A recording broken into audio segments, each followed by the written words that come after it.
Welcome. I'm happy to have another opportunity to study with you in the patriarchal age, looking at God's first age of Bible history, where he spoke to the families by the fathers. We've looked at the beginning of creation, the beginning of man, the beginning of worship. We've seen the destruction in the flood. We've seen God selecting the family of Abraham, the promise being given to Abraham, and then to his son Isaac, and then to Jacob, and then the promise being passed on from Jacob to the tribe of Judah. We've seen the people brought down to the land of Egypt so that they might be protected from the influence of the Canaanites, that wicked people that lived in the land at that time, and might grow into a great nation, separate and apart from other people in the land of Egypt. Well, things went very well for the Israelites in the beginning of their time in Egypt and as long as Joseph lived. But after Joseph died, circumstances changed, and this led to the Exodus and the people then returning to the land of promise and then conquering that land under Joshua. In this lesson, I'd like to look at Moses being sent to deliver Israel. This material that we're talking about now you can read about in Exodus chapter 1 and verses 7 through 13. In looking at this period of Bible history, in Exodus chapter 1, you have a continuation of the story about God's people that left off in the book of Genesis.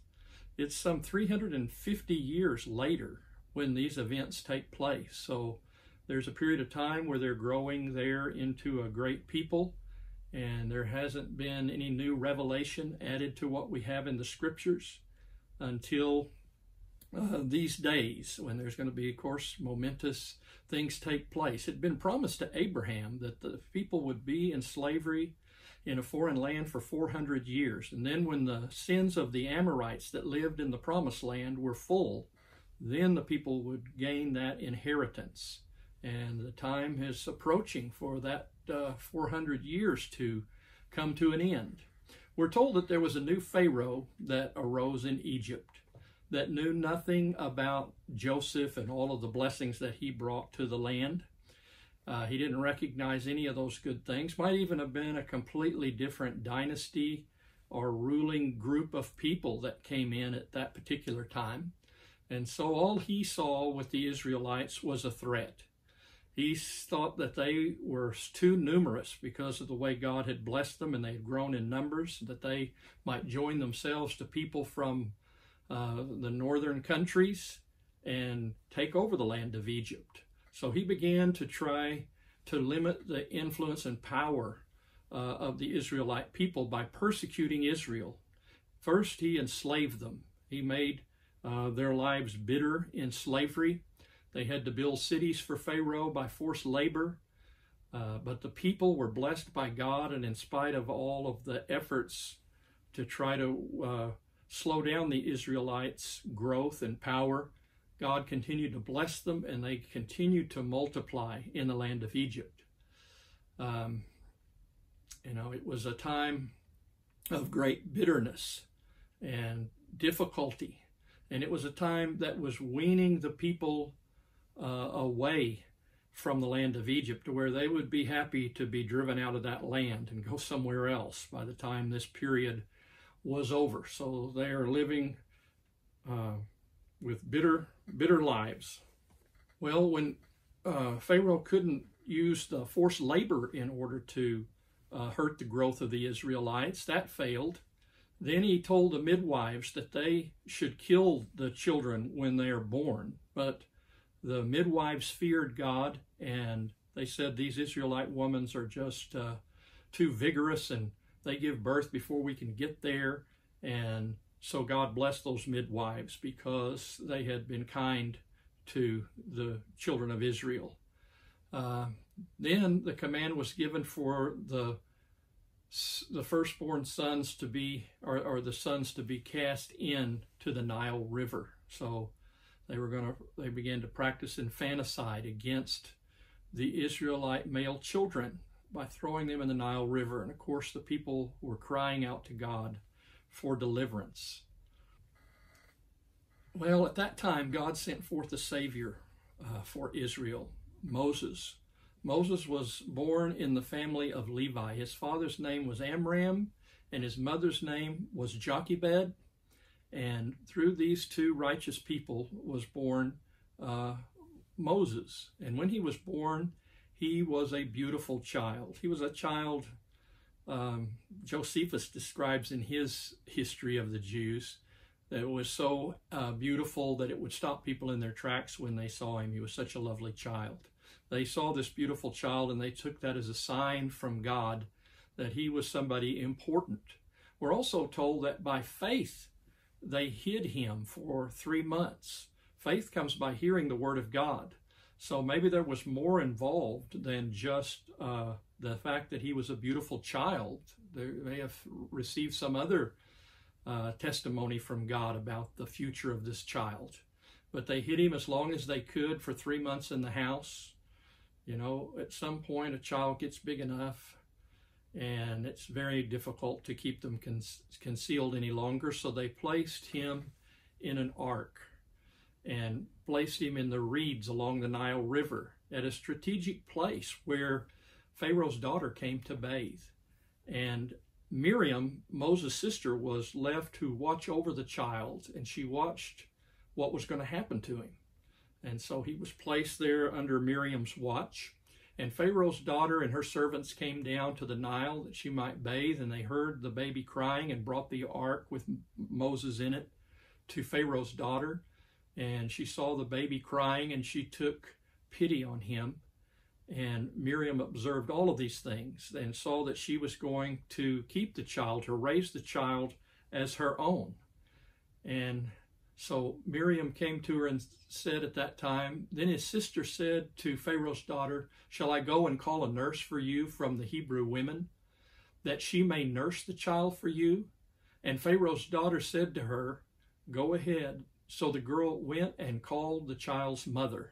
So here you have the circumstances where Moses' biological mother, Jochebed, is going to be brought and is going to be able to raise this child for Pharaoh's daughter. And he'll be protected and provided for and be raised there in God's wondrous providence and plan in Pharaoh's own house, the deliverer that God is sending.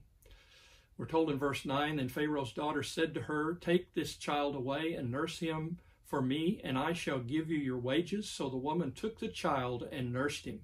So now Moses was going to be under the influence not only of an education in the land of Egypt, but he'd also have some influence from Jochebed and his family that were Hebrews to learn about the promises that had been given to the children of Israel.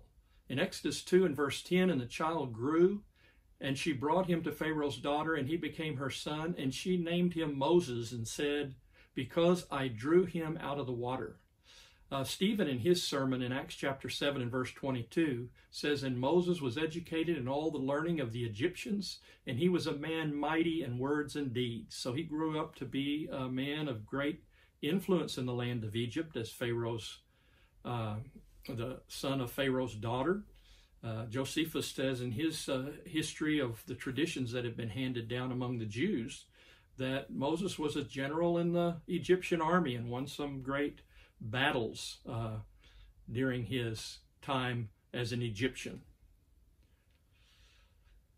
Well, he had the words of the promise, and he had all of the opportunities that came from being the son of Pharaoh's daughter. He could enjoy there in Egypt if he stayed an Egyptian. All of the pleasures of sin that people are able to temporarily enjoy in this life. But he also knew about the spiritual promises connected with his Israelite brethren, and he saw how his people were suffering, and he believed in the promises of God. And so at the age of 40, he determined that he would go out and try to do what he could for his people. We're told in Exodus 2 and verses 11 and 12, now it came about in those days when Moses had grown up that he went out to his brethren and looked on their hard labors, and he saw an Egyptian beating a Hebrew, one of his brethren. So he looked this way and that, and when he saw there was no one around, he struck down the Egyptian and hid him in the sand. So Moses, at the age of 40, tried to help his people. And he saw himself, I don't know if it was some kind of indication given at the time of his birth, but he believed he was to deliver the people. Well, it was the wrong time. It was the wrong plan. It wasn't the way that God was going to do it. He was, I guess, ahead of schedule and trying to help God out like we've seen people do before in the Bible story. And you have to admire his faith that he trusted that God was going to deliver these people and that somehow or another it was going to come about through him. Well, as a result of this, you can see what the Hebrew writer says in Hebrews 11:24 through 26, that he no longer was going to be called the son of Pharaoh's daughter, but he chose rather to suffer ill treatment with the people of God, rather to enjoy those momentary passing pleasures of sin. He thought the riches were greater to be associated with the promises of God. And he made a great spiritual choice, a choice that all of us in our individual lives need to make, to put God's will first and live our lives for those promises that are found in God's word, the things that last. Well, Moses went out to see his brethren the next day, and there were two Hebrews that were fighting with one another. And Moses said to them, "Why is it you're fighting since you are brothers?" And one of them that was kind of beating up the other one said to him, "Who made you a ruler and a judge over us? Are you going to kill me like you did the Egyptian yesterday?" So the word had spread already among the Hebrew people about what Moses had done. And here they were rejecting Moses from being their leader. The story of Moses, like the story of Joseph, is a parallel in some ways to the life of Christ. Here Moses is the deliverer that's come to save the people. And the first time that he comes to them, they reject him. But he's coming back next time with all of the authority and power of God, and they won't be able to reject him the next time around. And same way with Christ. He came the first time and was rejected. When he comes again, every knee will bow before the Lord Jesus Christ. Well, since the people didn't believe in him, he feared the people. We're told in Hebrews that he didn't fear so much Pharaoh, but he feared the people that have rejected him, and he fled then, since this was all going to be revealed, to the land of Midian. So he went across the Sinai desert from Egypt and down into the land of Midian. The Midianites are a people that come from Abraham also. They come through Abraham's wife Keturah that he married after the death of Sarah. And some among them still worship the true God. And so Moses fled into that land, and there were some women that were trying to water their sheep at a well, but the other sheep herders drove them away, and this angered Moses, and he rose up and chased those men away and actually watered the animals for these women that were shepherdesses. And they went back and told their father what this stranger had done. And he said, well, they should have shown him hospitality, invited him home. So he sent for Moses. Moses was brought to Reuel's house. Reuel is friend of God, and his name is Jethro. He is a man of highness, dignity, as one of the rulers among the Midianites, and he was a priest evidently of the true God. And now Moses is brought and lives with him and becomes a shepherd for him, marries Zipporah, his oldest daughter, and for the next 40 years Moses is trained in all the discipline of the wilderness, how to live as a shepherd and how to live in the desert, and he's being equipped to do the great job that God has in store for him at the proper time, to lead the people of Israel out of bondage and bring them to the promised land. Just shows sometimes we have to go through many trials and tribulations before we're ready to do some great work that God has in mind for our life. Here it took 80 years of preparation before Moses was ready to begin his work. At the end of that 40 years, he was shepherding his flock near Mount Sinai. At the same time, down in the land of Egypt, the old Pharaoh that had persecuted the Israelites and that had killed those children, he died. And a new Pharaoh came to power. And I'm sure that there must have been a sense that maybe now things were going to get better for the Israelite people, that this old ruler had died. But the new Pharaoh was just as bad as his father in his oppression of the people. And so the people cried out to God for deliverance. And at that time, then, God appeared at Mount Sinai to Moses. He was pasturing his flock near that mountain, and on the mountain he saw a bush that was burning, but it was not consumed. And he said, I have to turn aside and see this wondrous sight. And so he went up on the mountain and approached this bush with this burning fire in it. And what it actually was, an angel of God has descended into that bush. And it was speaking as a representative of God to Moses from that bush.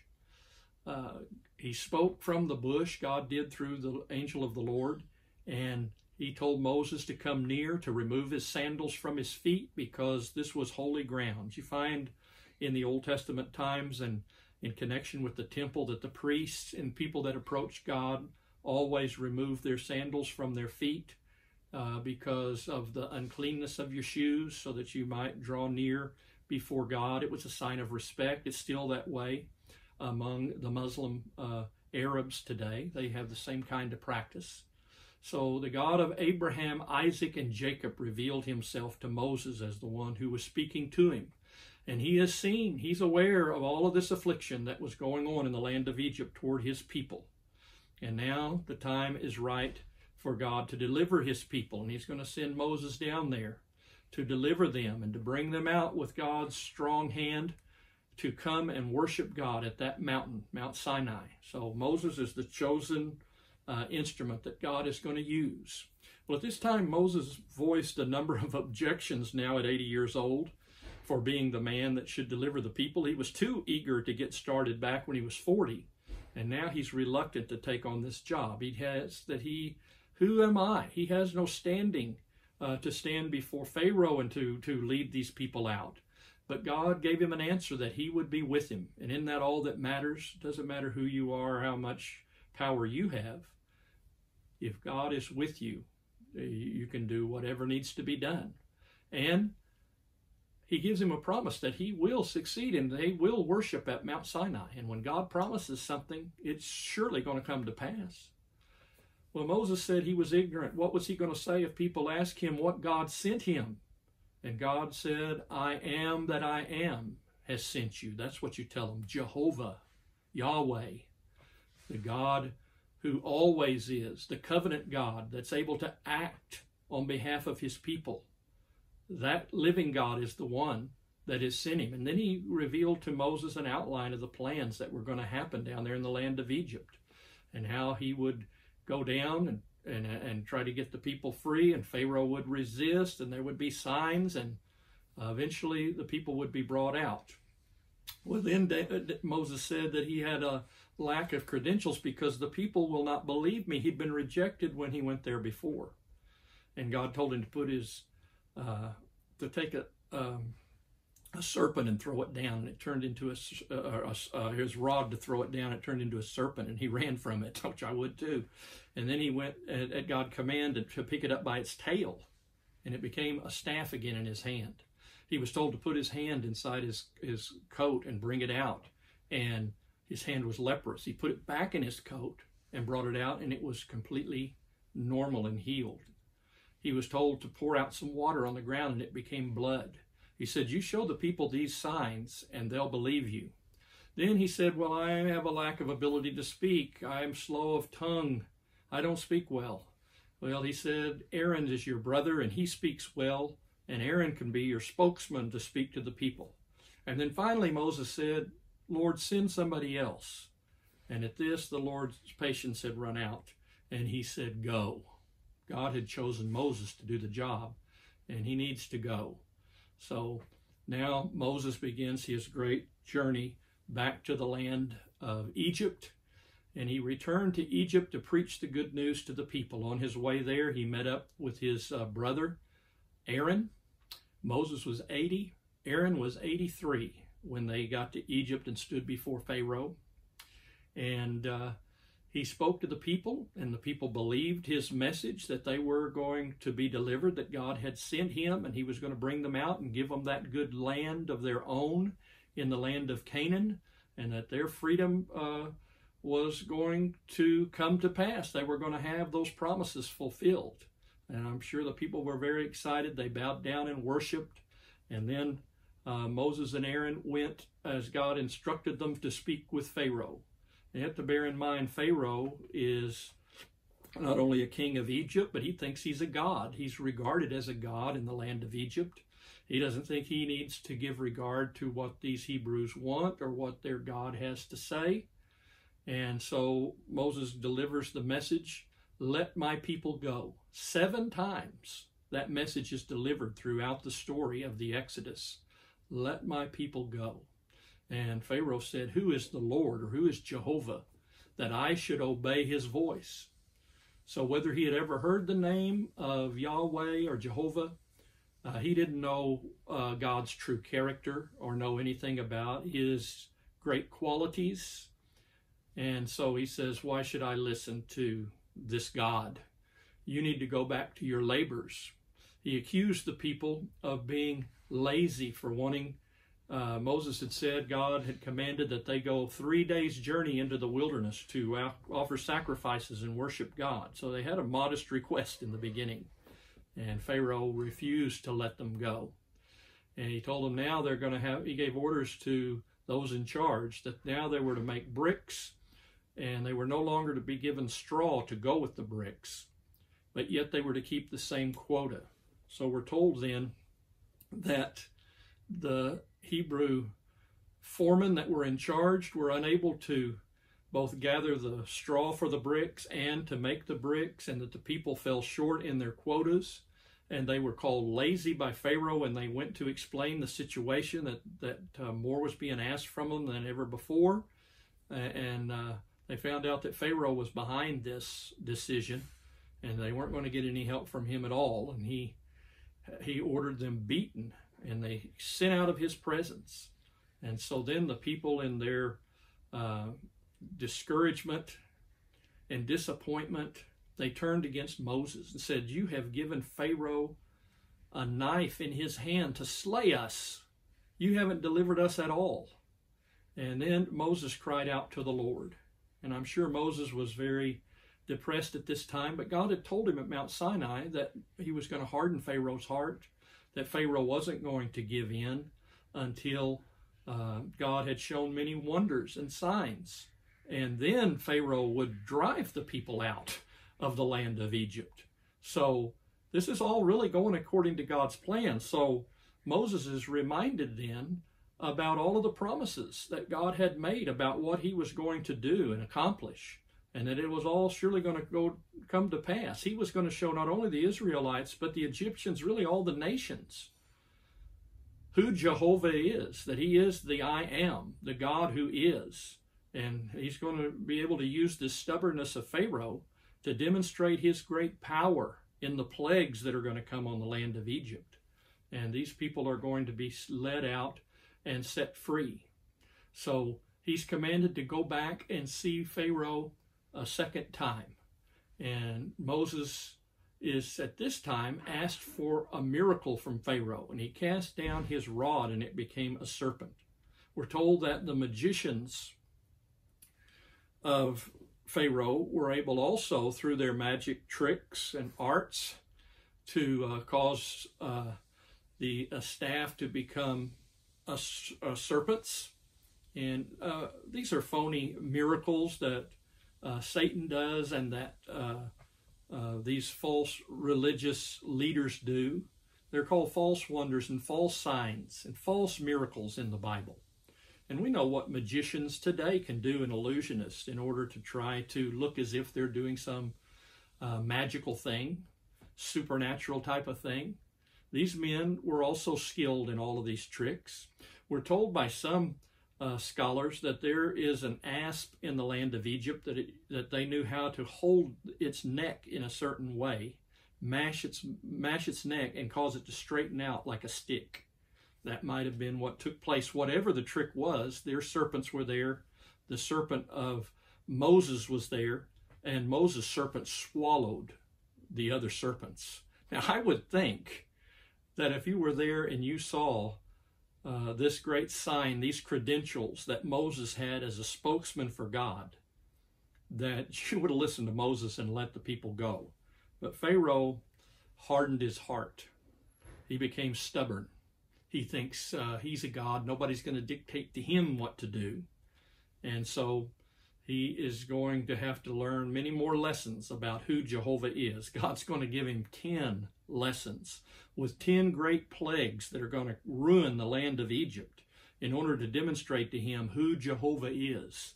And when all is said and done, Pharaoh is going to understand that Jehovah is God, and he needs to drive these people out, or the whole land of Egypt is going to be ruined. So all of this was foretold by God. When you think about the hardening of Pharaoh's heart, God knew how to punch his buttons, how he needed to put pressure on him and let it off, put it on, let it off, and let this man's natural stubbornness come forward as each of these plagues happens. And so God is working through means.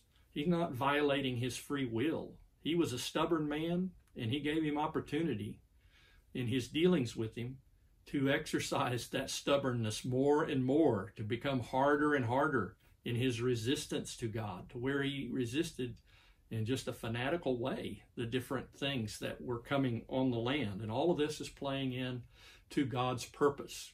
So there is followed then 10 plagues that are brought on the land of Egypt that are going to cause Pharaoh to drive these people out. They're not only going to be driven out, but they're going to ask the people for gifts when they leave, and they're going to go out a wealthy nation with many goods. They're going to be repaid for all of those years of slavery and service that they did in the land of Egypt. So the water will be turned to blood. That will be followed by a plague of frogs, a plague of lice or gnats, a plague of flies, a plague on the livestock where they die of disease. Then there's boils on man and beast. There's going to be hail. There's going to be locusts that eat up the land. There's going to be a great darkness for 3 days that comes over the land of Egypt. And finally, the death of all of the firstborn in the land of Egypt. Well, in the next lesson, we'll come back and look at in detail at these plagues and at especially the final plague of the firstborn and the beginning of the Passover, and look at their escape from the land of Egypt and their crossing of the Red Sea to freedom. So I hope that you'll enjoy this lesson and that you'll read through these things, and I hope you'll look forward to the next lesson in this series.